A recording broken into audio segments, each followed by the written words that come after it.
नमस्कार विद्यार्थी मित्रांनो, कशा आहात? मजेत ना? आणि आपला आपुलकीचा प्रश्न अभ्यास करताय ना? करायलाच पाहिजे, कारण मी अक्षय सर पुन्हा एकदा घेऊन आलाय महाराष्ट्र स्टेट बोर्डची लेक्चर सिरीज. आणि आपण इयत्ता 12 चा फिजिक्स हा विषय बघत होतो आणि त्यामध्ये आपण चालू केलेला चॅप्टर होता रोटेशनल डायनॅमिक्स. ठीक आहे, आता रोटेशनल डायनॅमिक्सचा आपण याआधी फर्स्ट लेक्चर बघितलेलं होतं, ज्यामध्ये आपण काय केलं होतं बाळांनो, बेसिक कन्सेप्ट सगळ्या लर्न केल्या होत्या. म्हणजेच काय की ग्रॅव्हिटेशन काय असतं, टाइप्स ऑफ मोशन्स कशा कशा असतात, त्यामध्ये सर्क्युलर मोशन काय असते, सर्क्युलर मोशनचे दोन बेसिक टाइप बघितले होते आपण. युनिफॉर्म सर्क्युलर मोशन काय असतं, त्यानंतर आपण बघितलं होतं नॉन युनिफॉर्म सर्क्युलर मोशन काय आहे. त्यानंतर आपण गेलो होतो की सर्क्युलर मोशन तयार होण्यासाठी महत्वाचा फॅक्टर जो असतो तो असतो तुमचा सेंट्रिपिटल फोर्स. मग तो नेमका काय असतो. त्यानंतर आपण बघितलं होतं सेंट्रिपिटल फोर्सला काउंटर बॅलन्सिंग करणारा जो फोर्स असतो तो सेंट्रीफ्युगल फोर्स असतो. त्यानंतर आपण बघितलं होतं रोटेशनल मोशन काय आहे. या सर्व गोष्टी आपण पहिल्या लेक्चर मध्ये व्यवस्थित बघितलेल्या होत्या. जर कुणी ते लेक्चर मिस केलं असेल तर घाबरण्याचं काही कारण नाही रे बाबा. ह्या लेक्चरच्या डिस्क्रिप्शन मध्ये त्या लेक्चरची मी लिंक टाकलेली आहे, आवर्जून ते लेक्चर बघायचं आहे. आता बेसिक आपण ऑलरेडी पहिल्या लेक्चरला कव्हर केलेलं आहे. आता आपण काही बेसिक टर्मिनॉलॉजी ज्या आहेत, ज्या की ह्या चॅप्टर साठी फार महत्वाच्या आहेत, त्या आजच्या लेक्चर मध्ये आपण व्यवस्थित बघणार आहोत. तर चला पुन्हा एकदा तुमचं सगळ्यांचं स्मार्ट ब्रिज मध्ये स्वागत आहे. स्मार्ट विद्यार्थ्यांनो, स्मार्ट सरांसोबत एक स्मार्ट जर्नीला काय करूयात आपण सुरुवात करूयात. तर चला आजच्या लेक्चर सुरुवात करूया. आता सर्वप्रथम आपण बघितलं तर बाळांनो सर्क्युलर मोशन म्हणजे काय लास्ट लेक्चर मध्ये. आता सर्क्युलर मोशन म्हणजे काय की एखादी मोशन अशी आहे जी काय रे along the circumference of a circle काय करते, परफॉर्म करते. मग ती तयार होण्यासाठी आपल्याला जो फोर्स लागत होता तो कोणता होता रे, सेंट्रिपिटल फोर्स होता रे बाबा. सेंट्रिपिटल फोर्स काय सांगत होता, असा फोर्स होता जेव्हा मोशन सर्क्युलर मोशन मध्ये जाणार आहे त्यावेळेस तो फोर्स कसा लागत होता, टुवर्ड्स दी सेंटर आणि अलॉंग द रेडियस. मग सर्क्युलर मोशनच्या आपण बेसिक काही गोष्टी बघितल्या होत्या, पण त्याचप्रमाणे काही बेसिक इन्ग्रेडियंट पण आहेत जे सर्क्युलर मोशन शिकताना आपल्याला गरजेचे आहेत. मग ते जे काही बेसिक कन्सेप्ट आहेत त्या आपल्याला आजच्या लेक्चर मध्ये काय करायचे आहे रे, व्यवस्थित बघायच्या आहेत. मग लक्ष दे रे बाबा, पहिली जी बेसिक कन्सेप्ट असणार आहे ती कुठली असणार आहे बाळांनो, आपली अँग्युलर डिस्प्लेसमेंट असणार आहे. कशाने डिनोट करतो आपण ती अँग्युलर डिस्प्लेसमेंट, नेहमी आपण कशाने डिनोट करतो रे बाळांनो, थीटाने डिनोट करतो. त्याचबरोबर ती मेजर कशात करतात, रेडियन मध्ये मेजर करतात. त्यानंतर आपण बघणार आहोत अँग्युलर व्हेलॉसिटी म्हणजे काय, कशाने डिनोट करतो आपण ती ओमेगाने डिनोट करतो. डब्ल्यू नाही, तो कोण आहे, ओमेगा आहे. ठीक आहे, मेघा नाही, ओमेगा. त्यानंतर नेक्स्ट आहे तुमचं अँग्युलर ऍक्सेलरेशन. अँग्युलर ऍक्सेलरेशन नेमकं काय असतं हे पण आपल्याला आजच्या लेक्चरला बघायचंय. जो कशाने डिनोट करतोय बाळांनो, आपण अल्फाने डिनोट करत असतो. मग हे तीन बेसिक इन्ग्रेडियंट आपल्याला वापरायचे आहेत, पूर्ण चॅप्टर मध्ये वापरायचे आहेत आणि व्यवस्थित वापरायचे आहेत. मग कसं करायचं, काय करायचं, टेन्शन नाही घ्यायचं रे बाबा. स्मार्ट ब्रिजचा विद्यार्थी आहे, तू स्मार्ट आहे. आज आपण ते स्मार्ट पद्धतीने काय करणार ती गोष्ट आपण शिकणार आहोत. ओके, आता आपल्याला जी पहिली कन्सेप्ट बघायची रे बाबा ती कुठली रे, रेडियस वेक्टर. आता रेडियस वेक्टर काय सांगतं, एकदम सोपी कन्सेप्ट आहे. कशी आहे, आता जर आपण एखादी गोष्ट सर्क्युलर पाथ मध्ये फिरत असेल तर याचाच अर्थ काय रे, त्या सर्कलला काय असणार आहे, त्याचा स्वतःचा सेंटर असणार आहे.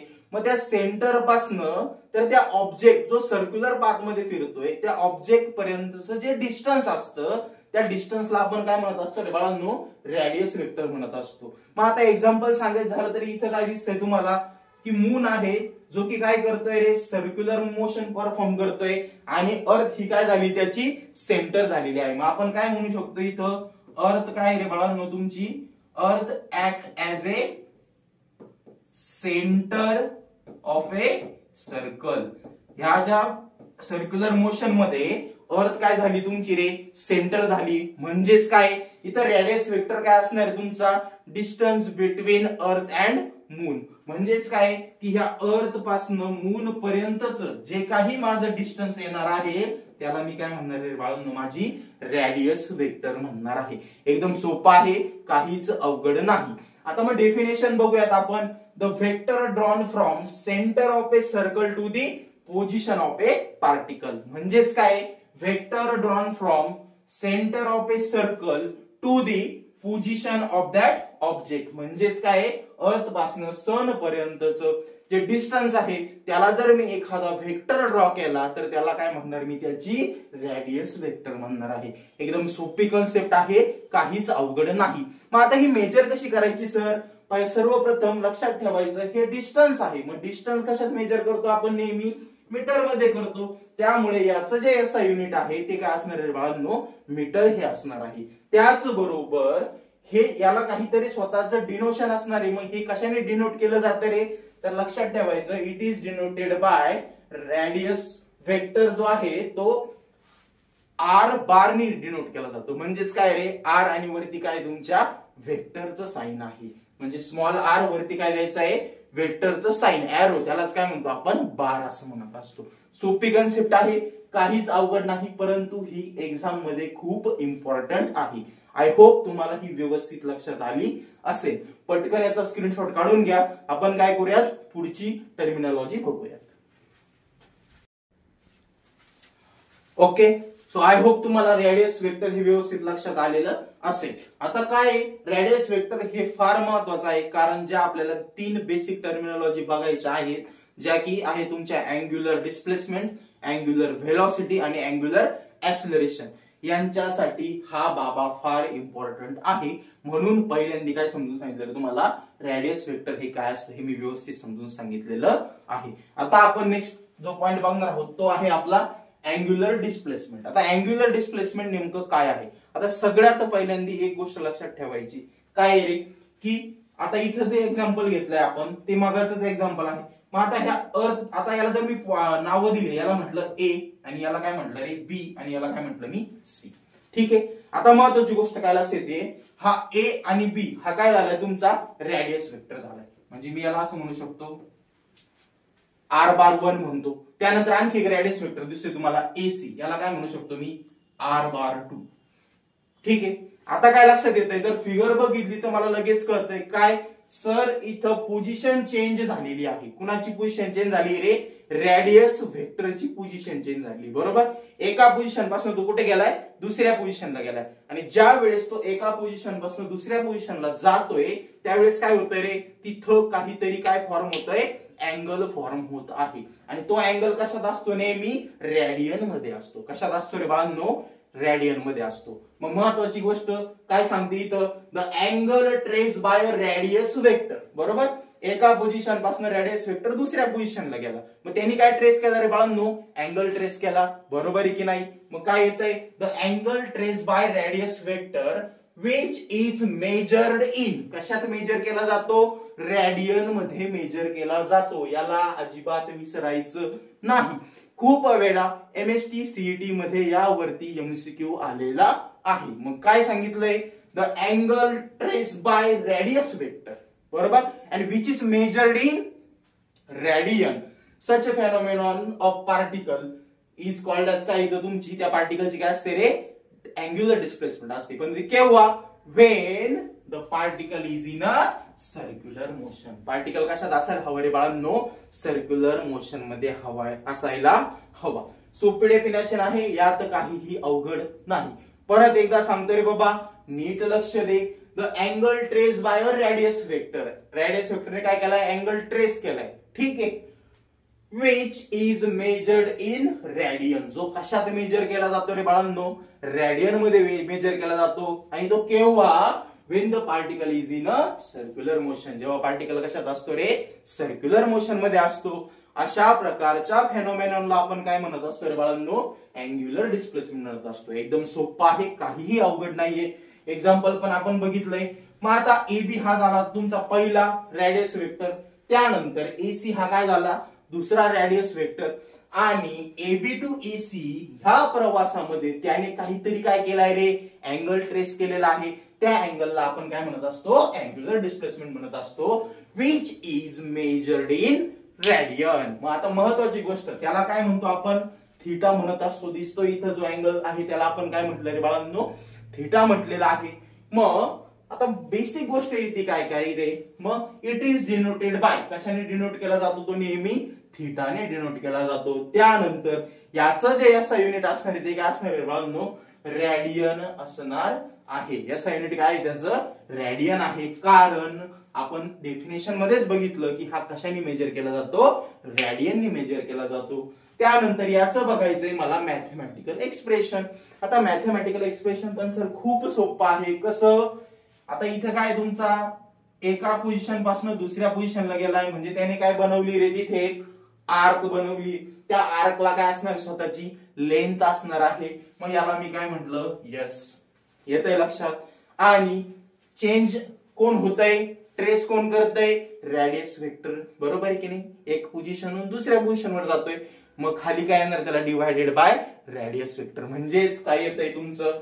याचा जो फॉर्म्युला आहे तो काय येणार आहे? Arc length divided by radius. Arc length काय घेतलेली मी? एस घेतलेली आहे आणि रेडियस काय घेतलेली आहे? आर. म्हणून हा फॉर्म्युला मिळतो आपल्याला theta is equal to S upon R. एकदम सोपं आहे. यात गडबडण्यासारखं काही नाही. आय होप तुम्हाला हे व्यवस्थित लक्षात आलं असेल. पटकन याचाही स्क्रीनशॉट काढून घ्या. खूप वेळा ह्या टर्मिनॉलॉजी खूप म्हणजे खूप महत्वाच्या पेपरला काय केलं जातात रे? विचारलं जातं. त्यासाठी आपल्याला ह्या माहित असणं गरजेचं आहे.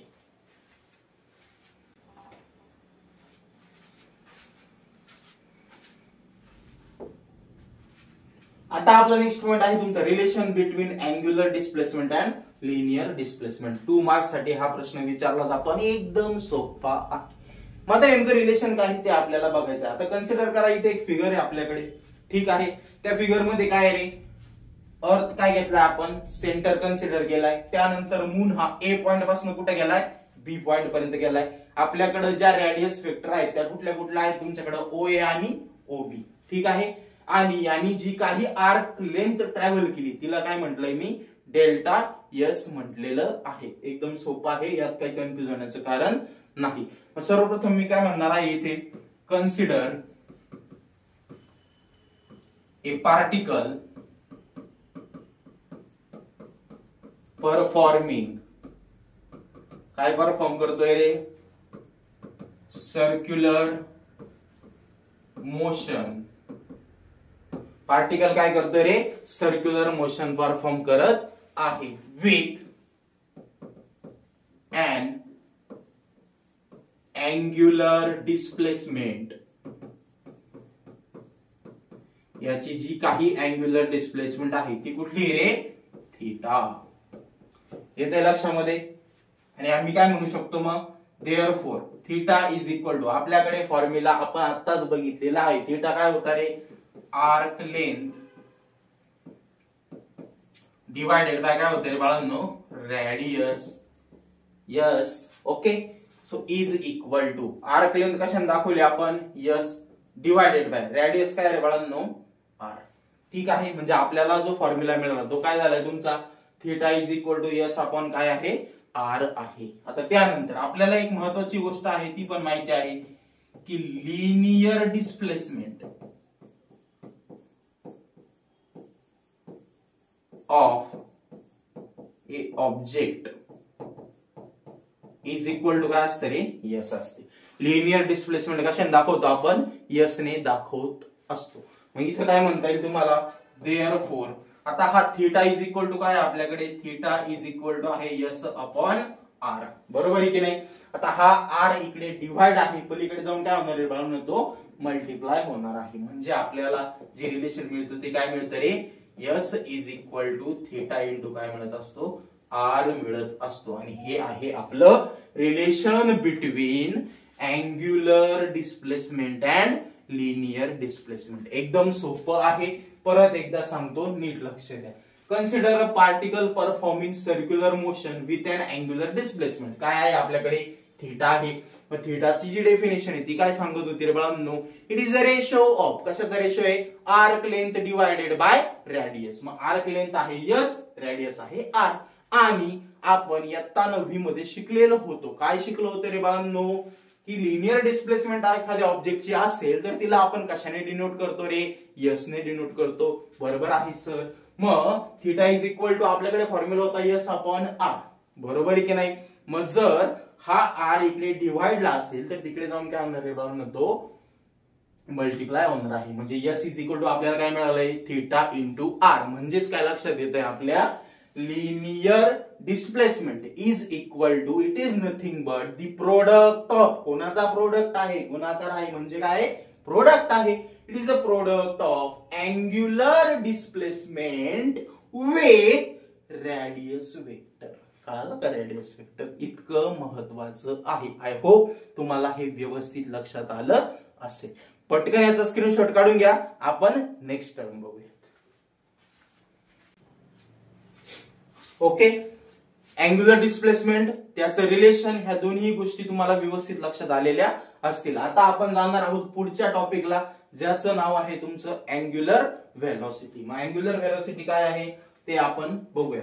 आता अँग्युलर व्हेलॉसिटीच्या आधी आपल्याला व्हेलॉसिटी, लिनियर व्हेलॉसिटी काय असतं ते माहित असणं गरजेचं आहे. ती की आपल्याला माहिती काय रे, change in displacement with respect to काय रे बाळांनो, टाइम, ज्याला काय म्हणत होतो आपण लिनियर व्हेलॉसिटी म्हणत होतो. आता सिमिलर गोष्ट आहे, आता अँग्युलर काढायची म्हणजे काय येणार तुमचं, change in angular displacement with respect to time म्हणजे काय येणार आहे तुमचं अँग्युलर व्हेलॉसिटी. एकदम सोपं आहे, फक्त एकच शब्द ऍड करायचा आहे. कुठला रे बाळांनो, अँग्युलर, बाकी काही वेगळं नाही. मग काय सांगते definition, the rate of change of angular displacement with respect to time is called as angular velocity.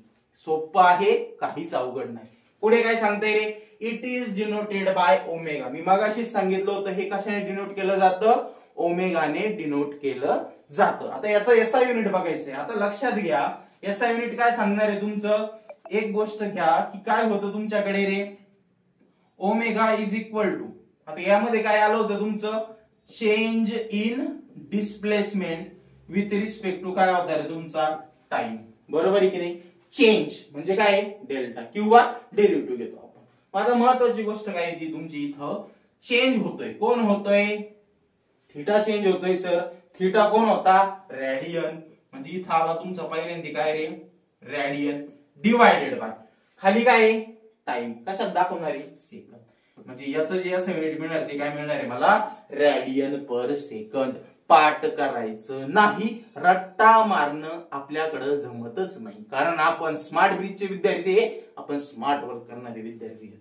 Radian per second. I hope इथपर्यंत तुमच्या व्यवस्थित लक्षात आलं असेल. आता याचं बघायचंय मला मॅथमॅटिकल एक्सप्रेशन. काय सांगतंय, omega is equal to, it is the ratio of angular displacement with respect to time. Angular displacement कशाने दाखवतोय आपण, थीटाने दाखवतोय, परंतु ती कशी रे बाळांनो, रेट ऑफ चेंज, तिच्यामध्ये चेंज घडतोय. माझा चेंजचे दोन टाइप असतात, एक असतो ऍव्हरेज चेंज आणि एक असतो इन्स्टंट चेंज. फरक काय सांगणार, आधी इकडे लक्ष दे. मग आता D theta upon D T, एक तर तू ह्या पद्धतीने लिहू शकतो किंवा कसं लिहू शकतो रे, omega is equal to del theta upon del T. दोन्हीही सेमच आहे, दोन्हीपैकी कोणतंही एक्झामला लिहिलं तरी चालेल. आता ते सेम नाही, त्यांच्यात काय फरक आहे हे मी तुम्हाला सांगतो, ठीक आहे.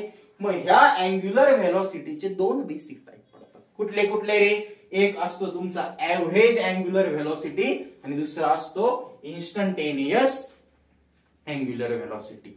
मी मगाशी सांगितलं ना, दोन आहेत, एक आहे ऍव्हरेज आणि एक कसा आहे इन्स्टंटेनियस. आता दोन्ही बिलॉंग्स कशाला करतात रे, टाइमशी रिलेटेड. कशाशी रिलेटेड आहे, टाइमशी रिलेटेड. कसं, साधं एक्झाम्पल सांगतो. एक ऑफिस मध्ये काम करताय, बॉसने हाक मारली आणि काय म्हटला, मला थोड्या वेळात ती एक फाईल माझ्याकडे आणून द्या.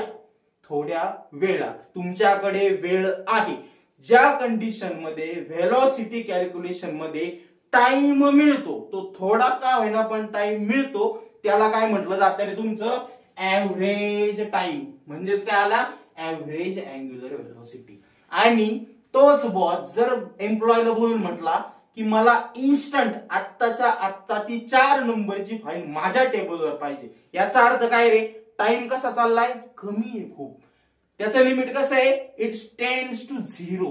झिरो कडे, झिरो नाही. आपण लिमिट शिकलो 11th. लिमिट काय सांगते रे, it tends to. Tends to म्हणजे काय, त्याची एक्झॅक्ट व्हॅल्यू ती नाहीये, पण ती तिच्या काय रे खूप जवळ आहे. म्हणजे याची जी काही टाइम आहे त्याची जी एक्झॅक्ट व्हॅल्यू आहे ती झिरो नाहीये, परंतु झिरोचे काय रे खूप जवळ आहे. म्हणजेच काय लक्षात येत नाही, इथं टाइम पिरियड खूप कमी आहे.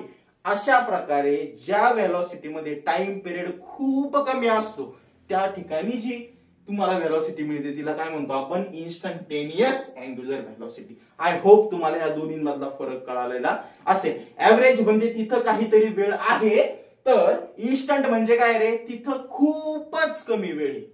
It is tends to zero. तो झिरो नाहीये पण टेन्स टू काय आहे, झिरो आहे. ठीक आहे, याचा व्यवस्थित स्क्रीनशॉट काढून घ्या. आपण काय करूयात, हे जे दोन टाईप सांगितले ना हे आपण व्यवस्थित समजून घेऊयात. ओके, आता मगाशी सांगितल्याप्रमाणे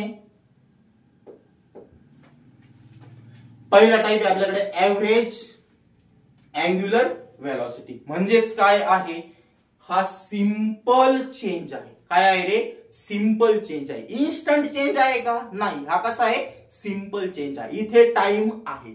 सिंपल चेंज कशामध्ये, सिंपल चेंज आहे रे तुमचा, the average angular velocity is simply the change in the object angular position divided by the time. म्हणजे काय, एका ठिकाणाहून दुसऱ्या ठिकाणी जातोय ऑब्जेक्ट, त्याची अँग्युलर पोझिशन काय होती रे, चेंज होतीये.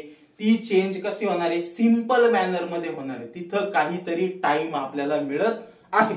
अशा प्रकारचं जे काही व्हेलॉसिटी असते त्याला काय म्हणतो रे आपण, ऍव्हरेज अँग्युलर व्हेलॉसिटी म्हणत असतो. आणि परत डिनोट कशाने करणार आहे, ती टाइप कुणाचा आहे, अँग्युलर व्हेलॉसिटीचा आहे, म्हणजे डिनोटेड बाय ओमेगा. सेम याचा युनिट पण काय असणार आहे रे, रेडियन पर सेकंड. ते सुद्धा काय रे, सेम. फक्त चेंज कुठे आहे, चेंज आहे सर फॉर्म्युल्यामध्ये. कशात चेंज आहे रे, फॉर्म्युल्यामध्ये चेंज आहे.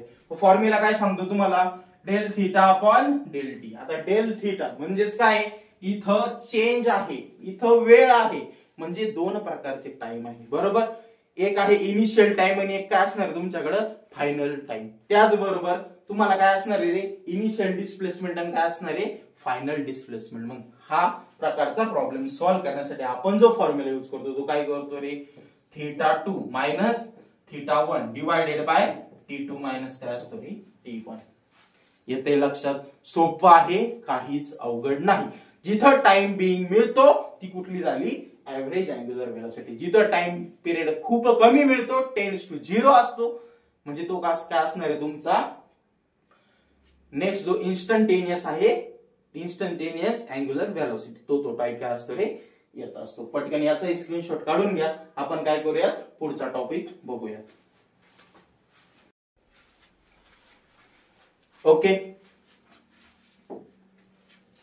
आता नेक्स्ट बघायचं आपल्याला instantaneous angular velocity. Time period कमी आहे म्हणजेच काय करावं लागतं रे, इथं काय करायचं असतं तुम्हाला, दिलेल्या टर्मचा काय घ्यायला लागतो रे, डेरिव्हेटिव्ह घ्यावा लागतो विथ रिस्पेक्ट टू काय रे, टाइम. मग बघूयात काय, instantaneous angular velocity is the derivative of the angular position of function with respect to काय रे बाळांनो, टाइम. आता इथे काय घ्यायचं आहे, डेरिव्हेटिव्ह.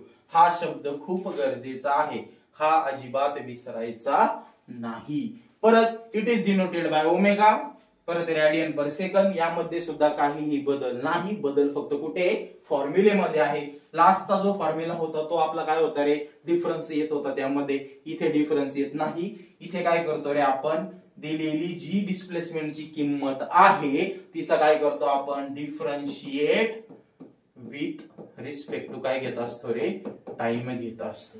आणि त्यापासून जे आन्सर येतं ते कसलं असतं रे, आपलं इन्स्टंटेनियस अँग्युलर व्हेलॉसिटीचं आन्सर असतं. ज्यावेळेस मी ह्या चॅप्टरचे प्रॉब्लेम्स घेणार आहेत, प्रॉब्लेम्स आपण दोन्ही पद्धतीचे घेणार आहे. स्टेट बोर्डला येतात ते पण बघणार आहे, आणि MST CAT JEE नीट तिथे कशा प्रकारे प्रॉब्लेम विचारले जातात ते पण व्यवस्थित बघणार आहे. नीट मध्ये आणि JEE मध्ये मॅक्झिमम वेळा प्रश्न हा इन्स्टंटेनियस आणि ऍव्हरेज व्हेलॉसिटी वरती विचारला जातो. पटकन याचाही स्क्रीनशॉट काढून घ्या. आपण नेक्स्ट टर्म व्यवस्थित बघूया.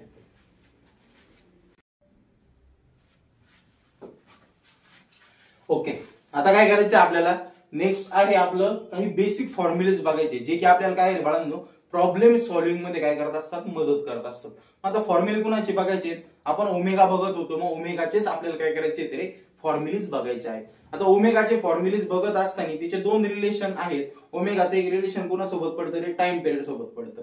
ठीक आहे, आता टाइम पिरियड सोबत कसं पडतं, तर आपल्याला एक गोष्ट माहित आहे, टाइम पिरियड 11th मध्ये आपण शिकलो होतो काय होतं रे, टाइम पिरियड मध्ये काय होतं, time period is equal to काय होता 2 पाय अपॉन ओमेगा. ठीक आहे, मग मी इथे लिहून घेतो आधी टाइम पिरियड काय रे, टी इज इक्वल टू काय होता रे 2 पाय अपॉन ओमेगा. आता सर 2 पाय अपॉन ओमेगाच का घेतला, टाइम पिरियड काय सांगतो तुम्हाला रे, एक रिव्होल्यूशन कंप्लीट होण्यासाठी तुम्हाला लागणारा वेळ म्हणजे काय तुमचा टाइम पिरियड आहे. रिव्होल्यूशन कसं आहे रे, सर्क्युलर आहे म्हणजे किती डिग्रीचं झालं 360 डिग्री म्हणजेच काय आला 2 पाय. ठीक आहे, आणि फिरत असताना काय येणार आहे तुमची त्याच्यासोबत अँग्युलर व्हेलॉसिटी म्हणून काय येत होता आपला ओमेगा येत होता. मग आपण जर हा फॉर्म्युला जर फर्दर इव्हॅल्युएट केला तर आपल्या काय लक्षात येतं, हा ओमेगा डिवाइडला येतो इकडे जाऊन वरती होईल आणि हा टी कुठे येणार आहे रे, खाली येणार आहे. म्हणजे आपल्याला पहिला फॉर्म्युला काय मिळतोय, omega is equal to 2 pi upon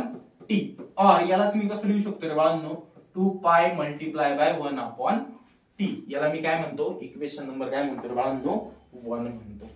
ठीक आहे, आपल्याला एक फॉर्म्युला मिळालेला आहे. ठीक आहे, आता बाय युजिंग दिस रिलेशन आपल्याला आणखी एक रिलेशन माहिती, कुणाचं रे बाळांनो, फ्रिक्वेन्सी एफ और N. Frequency is equal to काय असतं रे, it is the reciprocal of काय असतो टाइम पिरियड. म्हणजेच काय येतंय रे, N is equal to 1 upon T और F is equal to 1 upon T. मग आता ही जर व्हॅल्यू आपण काय म्हणू शकतो, पुट व्हॅल्यू ऑफ एफ और एन इन इक्वेशन 1.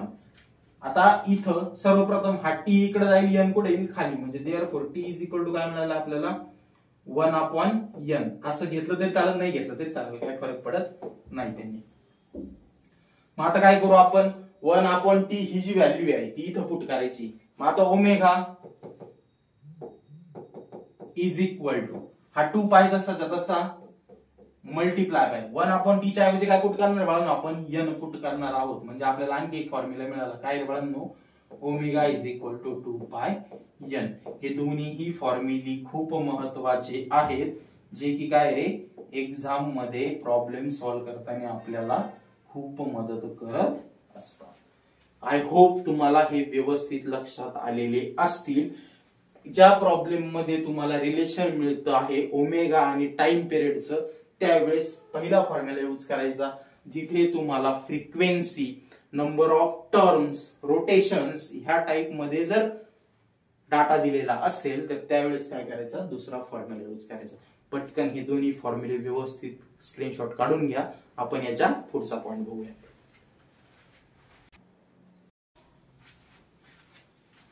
ओके, आता आपण नेक्स्ट बघूयात. आता आपल्याला बघायचंय relation between angular velocity and linear velocity. 2 मार्कचा फार महत्वाचा क्वेश्चन आहे हा. महाराष्ट्र स्टेट बोर्डला तुमची जी एक्झाम आहे 12th ची तिथे खूप वेळा विचारला जातो. ठीक आहे, तर बघूयात आपण. आता सर्वप्रथम काय रे, रिलेशन बिटवीन अँग्युलर व्हेलॉसिटी आणि लिनियर व्हेलॉसिटी. आता अँग्युलर व्हेलॉसिटी आणि लिनियर व्हेलॉसिटीचं रिलेशन बघायचंय. मग सर्वप्रथम मी काय करणार आहे, इथे आपण काय करूयात रे, पहिल्यांदा काय घेऊयात, लिनियर व्हेलॉसिटी. ओके, सो मी इथं काय म्हणतो, लिनियर व्हेलॉसिटी कशाने डिनोट करतो आपण, व्ही ने. ठीक आहे, so V is equal to काय फॉर्म्युला आपल्याकडे, linear velocity is equal to काय रे, change in displacement with respect to काय, चेंज इन टाइम. म्हणजे काय आला तुमचा delta S upon delta T. याला मी इक्वेशन नंबर काय म्हणणार आहे रे बाळांनो, 1 म्हणणार आहे. त्यानंतर फिगर मध्ये दाखवल्याप्रमाणे काय होतंय रे, की जो रेडियस आहे तुमच्याकडे, रेडियस वेक्टर तो ट्रेस होतोय एका जागेपासून कुठे गेलाय, तो दुसऱ्या जागेवर गेलाय, एक पोझिशन सोडून दुसऱ्या पोझिशनला गेला. मग तो जेव्हा ट्रेस होतोय त्यावेळेस तिथं काय घडतीये रे, डिस्प्लेसमेंट घडतीये. सर कुठली डिस्प्लेसमेंट घडतीये, अँग्युलर डिस्प्लेसमेंट घडतीये. मग मी इथं काय म्हणणार आहे, माझ्याकडे दुसरं काय आहे रे, माझ्याकडे अँग्युलर डिस्प्लेसमेंट. मग मी इथं काय लिहिणार आहे, अँग्युलर डिस्प्लेसमेंट. कशाने डिनोट करतो रे बाळांनो, ती आपण सर थीटाने डिनोट करतो. इज इक्वल टू काय रे बाळांनो, आर्क अपॉन रेडियस. याला मी इक्वेशन नंबर काय म्हणतोय रे बाळांनो, सेकंड म्हणतो. आता मेन मुद्दा काय येतोय तुमचा, आता महत्वाची गोष्ट आपल्याकडे ही येते की आपल्याला बघायचं आहे रिलेशन. कुणासोबत करायचंय रिलेशन, सर अँग्युलर व्हेलॉसिटी सोबत करायचंय. मग त्याची पण डेफिनेशन आपण इथे घेऊयात. काय येणार आहे रे बाळांनो, अँग्युलर व्हेलॉसिटी कशाने डिनोट करतो आपण सर, ओमेगाने डिनोट करतो. मग काय फॉर्म्युला होता, omega is equal to delta theta upon delta T. म्हणजेच काय रे, चेंज इन, कशात चेंज होता, angular displacement with respect to time. मग याला जर मी काय म्हणतो रे, इक्वेशन नंबर किती घेतो रे बाळांनो, याला मी 3 घेतो. आता जर व्यवस्थित बघितलं तर आपल्याकडे तिन्ही इक्वेशन काय झालेले आहेत रे, फॉर्म झालेले आहेत. मग आता इथं काय दिसतंय सर, महत्वाची गोष्ट ही दिसते मला इथे की इथं पण थीटा आहे आणि सर काय हो, इथं पण थीटा आहे. मग मी काय करू शकतो, त्या थीटाची किंमत काय करू शकतो रे, इकडे पुट करू शकतो. मग म्हणूयात काय म्हणता येईल मला, put value of theta from, कुठे आहे ती, इक्वेशन सेकंड मध्ये आहे सर, आणि कुठे पुट करायची आहे सर, इन इक्वेशन 3 मध्ये पुट करायची आहे. मग करूयात पुट. ओमेगा तुमचा काय आला रे बाळांनो, जसाच्या तसा. आता पुढे काय येणार आहे, डेल इन ब्रॅकेट काय रे बाळांनो, यस अपॉन काय येणार आहे तुमचा, यस अपॉन आर येणार आहे. मग घेऊयात आपण इथे S upon R divided by काय आलं रे तुमचं खाली, डेल्टा टी. येते लक्षामध्ये. आता सगळ्यात महत्वाची गोष्ट, जो डेल आहे किंवा डेल्टा आहे हा कशासाठी वापरतो बाळांनो, आपण चेंज दाखवण्यासाठी वापरतो. ठीक आहे. मग इथे यस चेंज होतोय, परंतु रेडियस चेंज होणार आहे का, नाही होणार. का सर, ती सर्क्युलर मॅनर मध्ये फिरणारी गोष्ट आहे. जर तिची रेडियस चेंज झाली तर तो सर्कल उरणार नाही. मग सर्कल मध्ये काय असतं, रेडियस कॉन्स्टंट असते.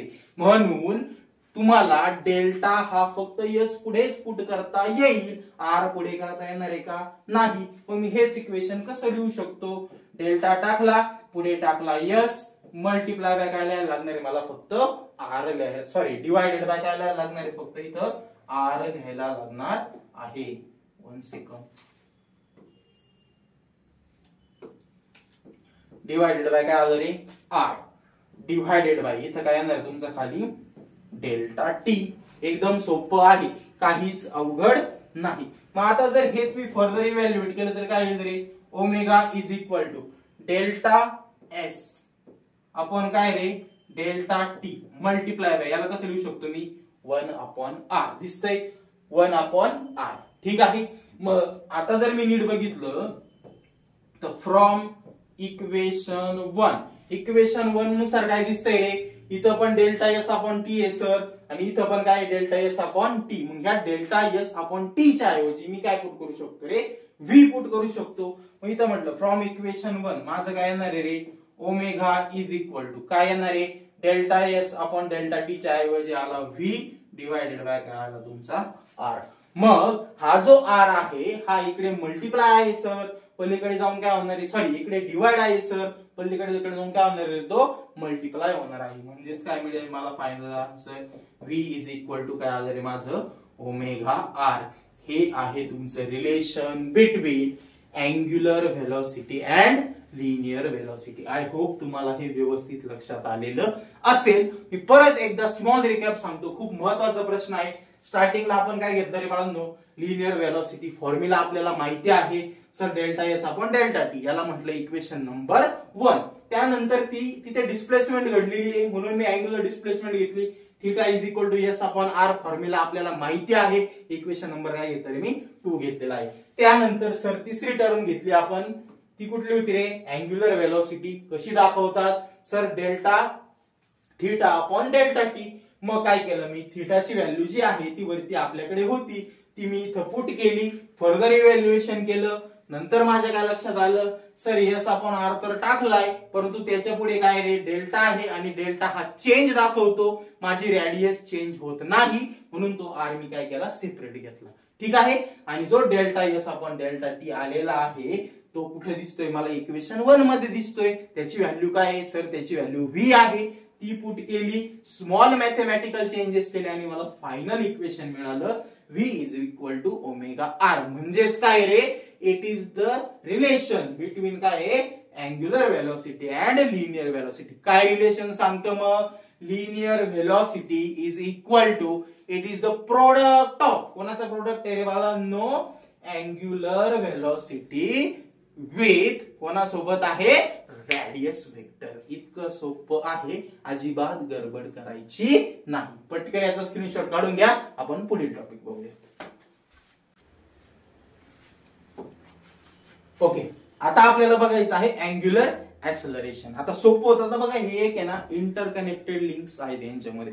आपण थिटा बघितला होता, नंतर थिटा चेंज झाला विथ रिस्पेक्ट टू टाइम, आपल्याला काय मिळाला रे, ओमेगा मिळाला. आता लक्षात घ्या, ओमेगा जेव्हा चेंज होणार आहे विथ रिस्पेक्ट टू टाइम, आपल्याला काय मिळणार आहे रे, अल्फा मिळणार आहे. And that alpha is nothing but what, angular acceleration. सोपं आहे, काहीच अवघड नाही. डेफिनेशन एकदम सोपी. काय येणार आहे, the rate of change of angular velocity with respect to time is called as काय तुमचं, अँग्युलर ऍक्सलरेशन. ठीक आहे.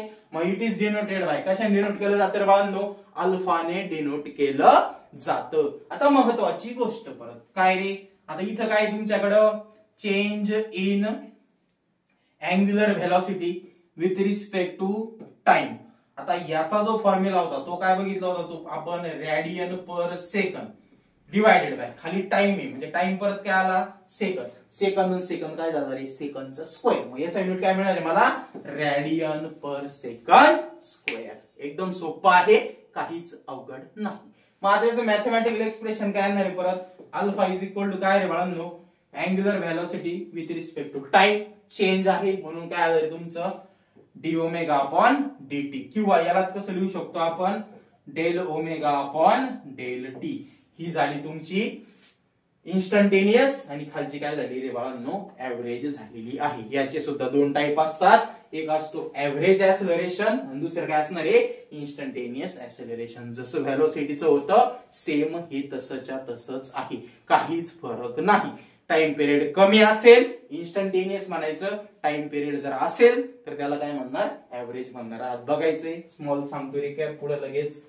आता इथं काय रे, average angular acceleration. Definition same आहे, फक्त फरक कुठं आहे तुमचा, पहिल्यांदा ऑब्जेक्ट होता त्याच्याऐवजी इथं काय म्हटलंय, फक्त अँग्युलर व्हेलॉसिटी. बाकी सगळं सेम आहे. काय फॉर्म्युला आहे ते, सॉरी काय डेफिनेशन आहे, the average angular acceleration is simply the change in the, हे जसंच तसंच आहे, object angular velocity divided by काय रे, टाइम. मागच्या वेळेस काय होतं रे, पोझिशन डिवायडेड बाय टाइम होतं. इथं काय असणार तुमचं, व्हेलॉसिटी डिवायडेड बाय टाइम. वेगळं काहीच नाही, फक्त एक स्मॉल वर्डचा चेंज आहे. डेफिनेशन तयार.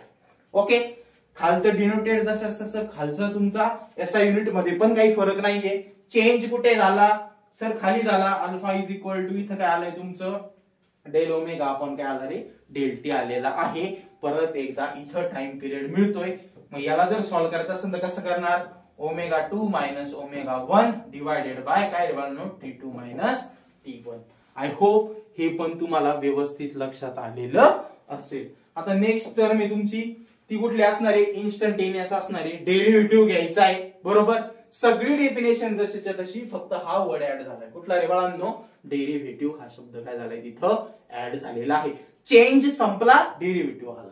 बाकीची डेफिनेशन जशीच्या तशी. चेंज होता, टाइम होता म्हणून चेंज. टाइम नाहीये, चेंज काढून टाकायचं, डेरिव्हेटिव्ह टाकायचं, बाकी काहीच वेगळं नाही. परत डिनोशन वेगळंच, ते पण सेमच आहे. त्यानंतर काय रे तुमचं एसआय युनिट पण काय असणार आहे, सेमच असणार आहे. आणि इथं काय येणार आहे तुमचं, D omega upon D T. म्हणजेच काय रे, डिफरन्शिएट विथ रिस्पेक्ट टू काय करायचं तुम्हाला, टाइम करायचा आहे. याचे सुद्धा प्रॉब्लेम नीट आणि JEE CET ला विचारले जातात. कसे सॉल्व्ह करायचे तुम्हाला बेसिक आयडिया मी दिलेली आहे. कसे सॉल्व्ह करायचे हे आपण जेव्हा प्रॉब्लेम्स घेणार आहे त्यामध्ये मी व्यवस्थित समजून सांगणार आहे. आय होप तुम्हाला हे व्यवस्थित लक्षात आलेलं असेल. पटकन या तिन्ही स्लाइडचा स्क्रीनशॉट काढून घ्या. मग आपण पुढील टर्म बघूयात. 1 मिनिट लवकर काढून घ्या. सर्वप्रथम अँग्युलर ऍक्सलरेशनचं स्क्रीनशॉट काढून घ्या. ओके, त्यानंतर आहे आपलं ऍव्हरेज अँग्युलर ऍक्सलरेशन, आणि त्यानंतर काय रे बाळांनो आपलं इन्स्टंटेनियस अँग्युलर ऍक्सलरेशन.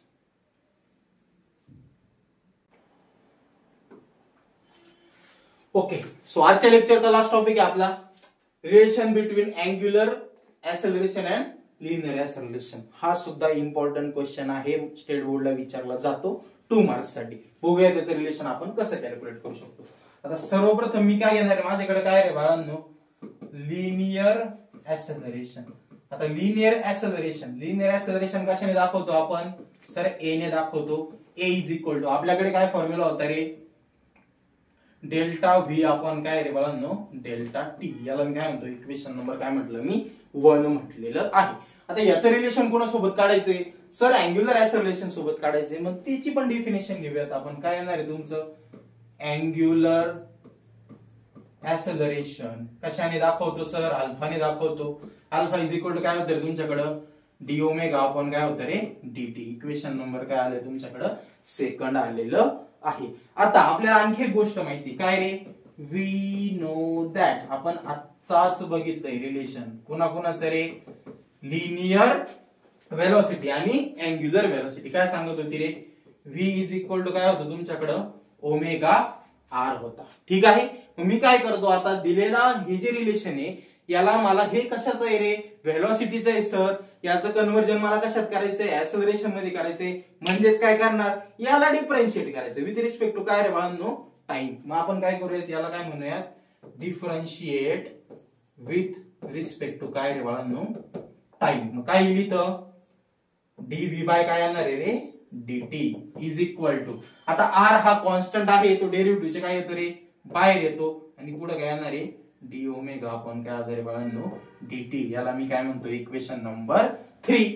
आता जर मी बघितलं इक्वेशन फ्रॉम इक्वेशन म्हटलं मी 1, 2 आणि 3, माझ्या काय लक्षात येते, dv बाय dt. त्याच्याऐवजी मी काय पुट करू शकतो, a पुट करू शकतो. इकडे डी ओमेगा अपॉन dt, याच्याऐवजी मी काय पुट करू शकतो रे, अल्फा पुट करू शकतो. मग इथे मी काय म्हणणार, फ्रॉम इक्वेशन 1, 2 and 3 तिन्हीनुसार माझ्या काय लक्षात येते, dv बाय dt म्हणजे काय रे, माझा a आहे, इज इक्वल टू r जसाच्या तसा into D omega upon dt च्या ऐवजी काय रे माझ्याकडे अल्फा आहे. म्हणजे मला हे नवीन रिलेशन मिळालंय. यालाच काय म्हणतात, relation between angular acceleration and linear acceleration. काय सांगतो तुम्हाला स्टेटमेंट, काय रे, की linear acceleration is equal to, it is nothing but the product of, कोणाकोणाचा प्रोडक्ट आहे रे, angular acceleration and radius vector. इतकं सोपं आहे. आय होप तुम्हाला हेही व्यवस्थित लक्षात आलं असेल. पटकन याचं स्क्रीनशॉट काढून घ्या.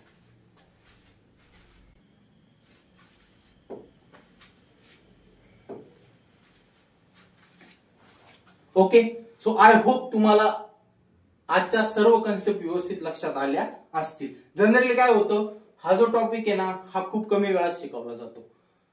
काय 3-4 डेफिनेशन आहेत, त्या अशा पटपट घेतल्या जातात आणि पुढचा टॉपिक घेतला जातो. परंतु ह्या चॅप्टरचं जे काही बेसिक आहे ते इथं दडलेलं आहे.